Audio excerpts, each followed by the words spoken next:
Alright mofos, welcome back to another tutorial, and this one is probably going to be a real quick video because I just want to show you guys one other tip that you can do whenever you're working with constraints, and that is pinning. In other words, if you ever want more control over exactly where you want an item to appear or how you want to position, then you're going to need to do this. But first, let's go ahead and look at our example. So alright, in the first tutorial what we did is we took care of that top right button, looking good, but if we ever take this and we rotate it right, you know what, that bottom right button, even though it appears on our design, it's not appearing here. And another thing, this is just a little side note, if you hold down Command and you press left and right on your keyboard, then this is just a nice little keyboard shortcut to rotate the simulator back and forth. So again, no matter what way you rotate it, that bottom right button isn't appearing where we want it to. It's like off here somewhere, and that's because we didn't add any constraints to it yet. So for this button, select it, and I'm going to show you guys a new cool way to use the pin icon or the pin tool. And yeah, you guys cannot see that, so let me, hopefully this all appears. Alright, hopefully you guys can see this. Alright, so anyways, let me get this out of the way. Now, make sure that you have, like I said, your bottom right button selected, and choose this little icon right here. I don't even know what it looks like a square with a line behind it and two parallel lines. So anyways, click this, and this says add new constraints.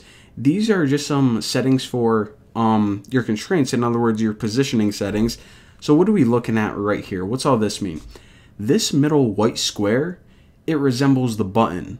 So to the left, right, up and down, this is the positioning of how you want it to appear relative to your screen. Now right now, it doesn't have any constraints, and that's why all of these orange lines are dotted. If we ever want to lock into a constraint, then we can just click those lines, and you see how they appear solid? Well, that means give this a fixed position. So if we just left it like this, which we can do for now, this is going to appear 0 distance or 0 spacing from the right and 20 from the bottom.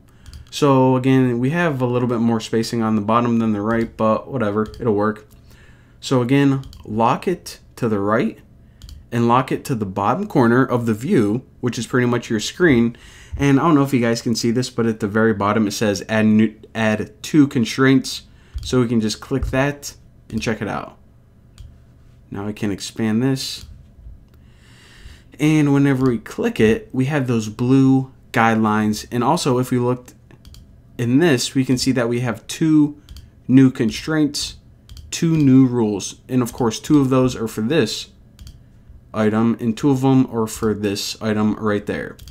So now if we go ahead and run this bad boy again, check this out. Our bottom right button is now locked into the bottom right corner no matter what device we have, and also if we rotate it, then there we go as well. And if you ever want to change the positioning of it, if you're like, you know what, I kind of want to move this to the left a little bit and maybe down, I don't know, then you can change like the value to 10 on the right and like 10 on bottom, but the default values are good for now. So that is how you manually position elements using constraints, and also how you can drag to set up general constraints. And there's some other things that you can do as well. Again, all of these have to deal with how items are positioned on your screen, but I'm going to talk to you guys in detail about those later on.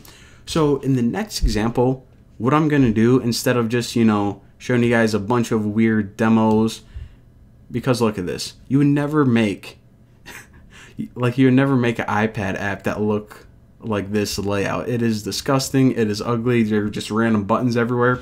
So in the next example, I'm going to be showing you guys how to do a bunch of cool stuff like add background images, and we'll talk about some alright, people were texting me and I'm rambling. So anyways, cool tutorial coming up next. I'll see you then.